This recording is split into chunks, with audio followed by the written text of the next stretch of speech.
بسم اللہ الرحمن الرحیم۔ اللہ کریم نے سورہ نحل کے اندر ارشاد فرمایا من عامل صالحا من ذکر او انثی، فرمایا جو بھی اچھے عمل کرے چاہے مرد ہو چاہے عورت ہو، وہو مؤمن، شرط یہ ہے کہ مومن ہو، فلنحیینہ حیاتا طیبہ، فرمایا ہم اسے پاکیزہ زندگی عطا فرما دیں گے، حیات طیبہ دے دیں گے اسے، پاکیزہ زندگی۔ شرط کیا ہے؟ من عاملہ صالحا، نیک عمل کرے۔ کون سے عمل کرے؟ اٹھنا بیٹھنا کھانا پینا چلنا سونا جاگنا محتاط ہو اس کا، وہ نیکی کرے۔ قرآن پاک کے لفظوں کے حسن پر غور فرمائیے گا، فرمایا فَلَنُحْيِيَنَّهُ حَيَاتًا طَيِّبًا، ہم ضرور اسے پاکیزہ زندگی عطا فرما دیں، صاف ستھری زندگی، معیاری زندگی، خوبصورت شب و روز، آئیڈیل زندگی جس کو لوگ کہیں گے، وہ والی زندگی اسے دیں گے۔ اور دوسرے مقام پر سورہ طٰہٰ کی آیت نمبر 124 میں فرمایا وَمَنْ أَعْرَضَ عَنْ ذِكْرِي، جو ہمارے ذکر سے منہ پھیرے گا، جو ہمارا کھا کے چہرہ کسی اور طرف کرے گا، جو چلے گا ہماری زمین پر لیکن توجہ کسی اور طرف ہوگی، آسمان کی چھت ہماری بنائی ہوئی لیکن اس کے خیالات کہیں اور ہوں گے، فَإِنَّ لَهُ مَعِيشَةً ضَنْكًا، فرمایا ہم اسے تنگ زندگانی عطا کر دیں گے، اس کی زندگی تنگ ہو جائے گی، اس کی معیشت تنگ ہو جائے گی۔ گناہ زندگی کو تنگ کر دیتے ہیں، نیکی زندگی میں آسانی پیدا کرتی ہے۔ آپ کو اگر زندگی میں سکون چاہیے ہو تو آپ کسی غریب کی خدمت کر کے دیکھیں، اللہ کتنا سکون عطا کرتا ہے۔ آپ بڑے پاورفل بھی ہیں، بڑے طاقتور بھی ہیں اور بڑے باوقار بھی ہیں، لیکن کسی کو گالی دے کے آپ کا دل کبھی ٹھنڈا نہیں ہوگا، تکلیف ہوگی، اس کے اندر آزمائش ہوگی۔ ڈاکٹر ریسرچ کرتے ہیں، ڈاکٹر وہ کہتے ہیں گناہ کرنے سے آدمی جسمانی طور پر کمزور ہوتا ہے، لیکن وہی عمل اگر وہ بطور نیکی کرتا ہے تو اللہ اس میں اسے قوت عطا فرماتا ہے، اسی عمل میں اللہ اسے قوت عطا کر دیتا ہے۔ میں صرف اشارہ دے رہا ہوں، اس بات کی تفصیل میں نہیں جانا چاہتا۔ میرے عزیز یہ یاد رکھیں کہ نیکی آپ کو سکون دے گی، نیکی آپ کو ٹھنڈا کرے گی۔ اللہ تبارک و تعالیٰ نے قوموں پہ عذاب نازل کیا اور قرآن مجید فرقان حمید نے ان قوموں کے تذکرے بیان فرمائے۔ بھائی کس لیے بیان کیے؟ کہ ہم عبرت حاصل کریں، ہم یہ غور کر لیں کہ یہ کام ہم نے نہیں کرنا، اس کام سے ہم نے بچنا ہے، ہم نے غور کرنا ہے کہ یہ چیز ہمارے اندر۔ لوگ کہتے ہیں نہیں جی نہیں، ہم پہ یہ عذاب نہیں آئے گا، بالکل نہیں آئے گا، اس میں شک نہیں، پر اللہ نے بیان کس لیے کیا تھا؟ بیان کیا قرآن مجید معاذ اللہ کسی ایسی چیز کا بیان کرتا ہے جس کی ضرورت نہ ہو؟ قرآن پاک نے ایک ایک حرف ایسا بیان کیا جس کی مسلمان کو ضرورت تھی۔ قوم نوح کا ذکر فرمایا قرآن پاک نے، حضرت نوح علیہ السلام کی قوم کو حضرت نوح علیہ السلام نے 1500 سال سمجھایا ہے، 15، کچھ لوگوں نے 950 سال لکھا ہے نا، اعلیٰ حضرت نے لکھا ہے 1500 سال عمر ہوئی حضرت نوح علیہ السلام کی۔ اللہ تعالیٰ بندے کو جلدی سزا نہیں دیتا، بلکہ قرآن مجید میں ایک جگہ رب کریم اس طرح بھی فرماتا ہے کہ جب بندے مجھے بھول جاتے ہیں تو میں ان کے لیے نعمتوں کے دروازے کھول دیتا ہوں۔ بندہ سمجھتا ہے کہ میں کچھ تو ہے نا کہ میرے اندر کہ میں جدھر جاتا ہوں خیر ہی خیر ہو جاتی ہے، وہ سمجھتا ہے کہ میری عقل ہے، حالانکہ اللہ اسے ڈھیل دیتا ہے، اللہ اسے ڈھیل دیتا ہے۔ گناہوں کی سزا کے 3 طریقے ہیں، ایک ہے متنبہ کرنا، تنبیہ کرتا ہے اللہ، بندہ متنبہ ہو جاتا ہے، یہ اللہ کا بہت بڑا احسان ہوتا ہے۔ ایک ہوتا ہے مہلت دینا، اور ایک تیسرا ہوتا ہے اللہ خفیہ تدبیر کرتا ہے۔ تھوڑا سا سمجھیے گا، انسان پر کوئی آزمائش آئی، فوراً اس کی چھٹی اس نے کہا کہ وہ فلان جگہ غلطی کی تھی تب ایسا ہوا ہے، ہوتا ہے نا کئی دفعہ، آواز آتی ہے نا اندر سے، چلیں بول دیں کچھ نہیں ہوتا آپ کو، اللہ جانتا ہے یہاں کوئی کچھ نہیں کہے گا آپ کو، اور ہماری تو ویڈیو بھی نہیں گھومتی، یعنی خبر بھی نہیں ہو کہ کس نے ہاں کر دی کس نے نہ کر دی۔ آپ بغیر ٹینشن کے بات چیت کریں، آج کچھ نہیں ہوتا ہے انشاءاللہ تعالی. آتی ہے اندر سے آواز. میں آپ سے اس لیے ان چیزوں کی تصدیق کراتا ہوں کہ باقیوں کو بھی آتی ہے کہ نہیں, اس لیے تصدیق. کبھی کوئی کسی جگہ انسان پریشان ہوتا ہے تو محسوس کرتا ہے کہ وہاں مجھ سے ہوتا ہے نا جی. جس کو یہ نصیب ہو جائے بڑا خوش نصیب آدمی ہے.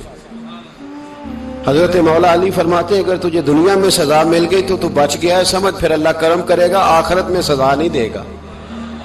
اور یہ یاد رکھ لے, وما اصابکم من مصیبت فبما کسبت ایدیکم ویعفو عن کثیر. اللہ فرماتا ہے دنیا میں تجھے جو بھی تکلیف پہنچتی ہے وہ تیرے ہاتھوں کے کرتوتوں کی وجہ سے پہنچتی ہے. ویعفو عن کثیر, فرمایا کثیر گناہ تو میں ویسے ہی معاف کر دیتا ہوں. یہ جو تیری زندگی میں دکھ ہے نا, یہ بھی میری قلیل سزائیں ہیں.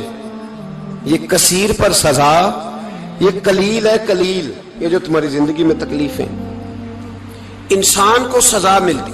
حضرت فضیل بن عیاض رحمۃ اللہ تعالی علیہ گھوڑے پہ بیٹھے تھے, گھوڑا شرارت کرنے لگ گیا, اچھلنے لگ گیا, کودنے لگ گیا. تو حضرت فضیل بن عیاض نیچے اترے, ایک کونے میں جا کے نماز کی نیت باندھ لی, 2 رکعت نماز پڑھی, پھر دیر تک استغفار پڑھتے رہے, روتے رہے, دعا کرتے رہے. واپس آئے,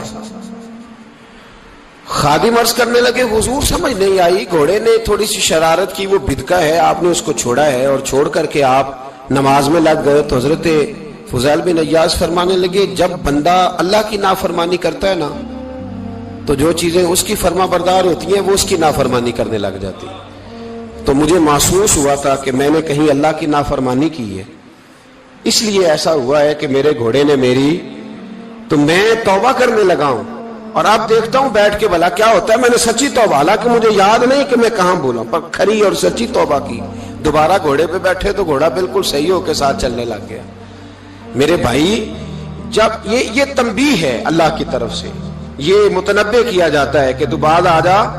بہت ساری جگہوں پہ انسان کو وقتی طور پر اگر سزا مل جائے, نبی پاک علیہ السلام کی خدمت میں ایک صحابی آئے, بات مضبوط کر دوں, واقعہ سنایا ہے نا تو کچھ لوگ سمجھتے ہیں کہ یہ واقعہ ہے, تو میں ایک حدیث پاک امام بہقی کی لکھی ہوئی عرض کرتا ہوں. نبی پاک علیہ السلام کے ایک صحابی آئے اور ان کا سر پھٹا ہوا تھا, خون بہ رہا تھا. سرکار نے فرمایا کیا ہوا؟ عرض کی حضور ایک عورت جا رہی تھی, میری نظر پڑی, ابھی نظر پڑی ہے کہ میرے آگے ستون آ گیا تو میرے سر پہ لگ گیا ہے. نبی پاک صلی اللہ علیہ وسلم نے فرمایا تیرے لیے خوشخبری ہے, اگر دنیا میں تیری غلطی کی تجھے سزا ملی ہے تو پھر رب تجھے قیامت میں سزا نہیں دے گا.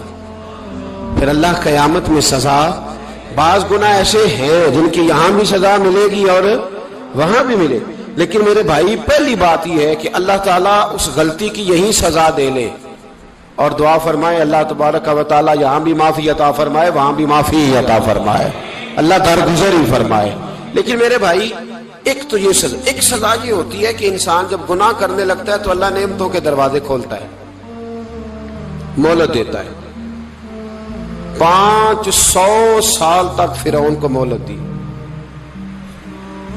کتنے؟ یہاں جو 5 سال حکومت کر لیتا ہے وہ کہتا ہے سب سے قابل میں ہی ہوں, مجھے مہلت جو ملی ہوئی ہے. 500 سال مہلت دی اللہ تعالیٰ نے. اور فرعون کی قوم پر پتہ عذاب کس طرح کے آئے تھے؟ ٹڈیاں مسلط کر دی اللہ نے. یہ گھومتی نہیں چھوٹی سی, ہم اپنی زبان میں اس کو کچھ لوگ مختلف ناموں سے یاد کرتے ہیں, کوئی مکڑی کہتا ہے, کوئی کچھ کہتا ہے. مسلط کر دی, جاتی نہیں. ان پر بنی اسرائیل کے ان مقابل جو فرعون کی قوم تھی ان پر الزام اس طرح کا عذاب آیا کہ مینڈک مسلط کر دی اللہ تعالیٰ. برتن کھولتے تھے اندر مینڈک نکلتا تھا, دنیا کی ہر دوائی استعمال کرتے تھے لیکن مینڈک نکل آتا تھا. تھوڑا سا سمجھا کریں چیزوں کو. ہمارے رنگ نہیں زیادہ گورے کہ ہم پر عذاب نہیں آتا. کوئی بہت زیادہ اللہ تعالیٰ معاف فرمائے دولت نہیں جمع کرا بیٹھے شاہی خزانے میں کہ ہم سے پوچھا نہیں جائے گا. یہ مہلت ہے, مہلت کو مہلت سمجھو. پھر جب پکڑ آتی ہے نا اللہ کریم کی, میں نے دیکھا ہے کروڑوں روپیہ, 6 اولادیں. ایک شخص کے بچے باہر سے آ رہے تھے, وہ بندہ بیمار تھا. مجھے کہنے لگا حضرت جی دعا کریں میں ان کے آنے سے پہلے مر جاؤں ورنہ آ کے مجھے مار دیں گے. دعا کریں. اتنی بے سکونی, کروڑوں روپیہ پڑا ہے تو یہ عذاب نہیں. کوئی ضروری ہے کہ پتھر ہی برسیں گے تو سمجھ آئے گی. یہ جو سگا بیٹا بوڑھے باپ کے قریب سے گزر جاتا ہے سلام نہیں لیتا تو اس کو عذاب نہیں سمجھتے؟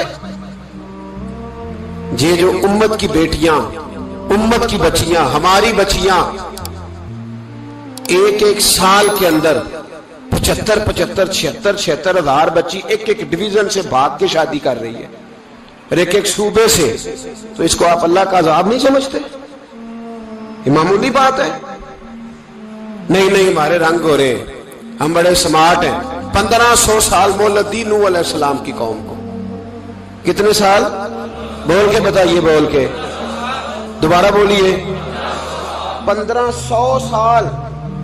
کوئی آدمی اپنی سمارٹنس پہ خوش نہ ہو جائے کہ 20 سال ہو گئے میں تو نافرمانی بھی کر رہا ہوں، روٹی بھی پک رہی ہے، میں تو حرام بھی کھا رہا ہوں، پھر بھی سب ٹھیک ہے۔ 1500 سال مہلت دی۔ پھر حضرت نوح کہنے لگے اللہ میں نے تو بڑا سمجھایا، نہیں باز آتے۔ تو رب کریم نے فرمایا کشتی بناؤ۔ اللہ کے پیغمبر کشتی بنانے لگے تو قوم مذاق اڑانے لگ گئی۔ اب کیا کرنے لگے ہو؟ اب کشتی بنانے لگے ہو، خیر تو ہے، قوم مذاق اڑا رہی ہے۔ حضرت نوح علیہ السلام کا آپ نے کشتی بنائی، پانی کہاں سے نکلا؟ نہ بارشیں ہوئی نہ سیلاب آئے، ایک تندور تھا اس کے اندر سے پانی نکلنا شروع ہو گیا۔ کبھی تندور سے بھی پانی نکلا ہے، پر جب نکالنے والا چاہتا ہے تو وہاں سے بھی ایک تندور سے پانی نکلا۔ اتنا نکلا، اتنا نکلا، اتنا نکلا کہ قوم ساری ڈوب گئی۔ قرآن مجید کے صفحات شہادت دیں گے کہ حضرت نوح کی قوم کا بچہ بہ گیا، بچے صرف وہ تھے جو حضرت نوح کے ساتھ ہو گئے، تباہ ہو گئی۔ اللہ بے نیاز ہے، بے نیاز۔ 1500 سال مہلت ملے اور تو پھر بھی کہے رب بڑا کریم ہے، معاف کر دے گا۔ 1500 سال تجھے گنجائش دے اور تو کہے کوئی نہیں، بات معافی ملنی چاہیے ابھی بھی۔ میرے بھائی، حضرت صالح علیہ السلام کی قوم، حضرت صالح نے تبلیغ شروع کی تو کہنے لگے پہلے معجزہ دکھاؤ۔ جی آج تو نہیں لوگ معجزے مانگتے، آج بھی لوگ کرامتے اور معجزے، اللہ معاف کرے، جو چیزیں معجزہ تو ہو نہیں نہ سکتا، لیکن آج بھی لوگ، آپ یقین کریں، کہتے ہیں یہ بڑی نمازیں پڑھتا ہے تو پھر بخشا کیوں نہیں گیا، پھر کیوں نہیں منو سلوا کیوں نہیں اترا اس پر، پھر میں بھی اسی طرح ہی ہوں، کیا اس کے اندر خوبی آ گئی؟ مولوی بھی ویسے ہی ہے، صوفی بھی ویسے ہی ہے، لوگ مانگ نہیں رہے، لوگ دلیلیں مانگ نہیں رہے، ابھی بھی لوگ بحث نہیں کرتے، کیا فرق آ گیا جی؟ ویسے ہی ہیں سارے۔ اللہ تعالیٰ سے ڈرنا چاہیے۔ ہمیں سامنے والے کی طرف دیکھ کر صحیح ہونے کا حکم نہیں ہے، ہمیں اپنی اصلاح کا حکم ہے، اپنی طرف دیکھ کے اپنے آپ کو ٹھیک کرنے کا۔ الزام لگا کے گزر جانا، اس کا کوئی مطلب؟ سنو اور یاد رکھو، حضرت صالح علیہ السلام سے کہنے لگے پہلے معجزہ دکھائیں، تو حضرت صالح علیہ السلام نے فرمایا اونٹ کہاں سے پیدا ہوتے ہیں؟ کہا اونٹنی کے بطن سے۔ فرمایا آؤ میں تمہیں پہاڑ کے اندر سے اونٹنی پیدا کر کے دکھاتا ہوں۔ کہاں سے؟ پہاڑ کے اندر سے۔ حضرت نوح ساتھ لے کے گئے تو پہاڑ کے اندر سے اونٹنی نکلی، اور اونٹنی بھی گابن تھی، اس کے پیٹ میں بچہ، اور اونٹنی اتنا دودھ دیتی تھی کہ ساری بستی دودھ پی جاتی تھی، پھر بھی دودھ بچ جایا کرتا تھا۔ لیکن حضرت نوح علیہ السلام نے فرمایا تم نے دیکھ تو لیا یہ اسے، یہ جتنا دودھ دے گی روٹی بھی اتنی کھائے گی، ایک دن تم سارے پانی پیو گے، ایک دن یہ سارا پانی پیا کرے گی، ایک دن تم سارے باقی جانوروں کو گھاس کھلاؤ گے، ایک دن یہ اونٹنی، اور اونٹنی کا نام کیا؟ ناقۃ اللہ، اللہ کی اونٹنی۔ کس کی اونٹنی؟ نام کیا ہے؟ اللہ کی، یہ اللہ کی اونٹنی ہے۔ تو حضرت نوح علیہ السلام کی اونٹنی، فرمایا اس کی بے ادبی نہ کرنا۔ باز نہیں آئے لوگ، باز نہیں آئے، کہنے لگا جی دودھ دینا تو ٹھیک ہے، پر یہ جو سارا پانی پی جاتی ہے نا یہ صحیح نہیں، یہ جو ساری گھاس کھا جاتی ہے یہ نہیں ٹھیک، دودھ دینا تو ٹھیک ہے پر یہ نہیں صحیح۔ آپ نے فرمایا اسے کچھ نہ کہنا، اللہ کی اونٹنی ہے۔ میں کہا کرتا ہوں ان لوگوں نے ناقۃ اللہ کی بے ادبی کی، حضرت نوح علیہ السلام کی اونٹنی کی ٹانگیں کاٹ دی، صالح علیہ السلام کی۔ اور دیکھو اللہ بڑا بے نیاز ہے، اگر پیدا کرنا جانتا ہے تو حفاظت کرنی نہیں جانتا، لیکن رب کریم نے فرمایا نہ کرنا۔ انہوں نے ان کے پیر کاٹ دیے، کانوں پہ چھریاں لگائیں۔ اونٹنی جب مر گئی، اونٹنی اللہ تبارک و تعالیٰ کی اونٹنی جب مر گئی تو حضرت صالح علیہ السلام کی قوم پر رب کریم نے زلزلہ بھیجا،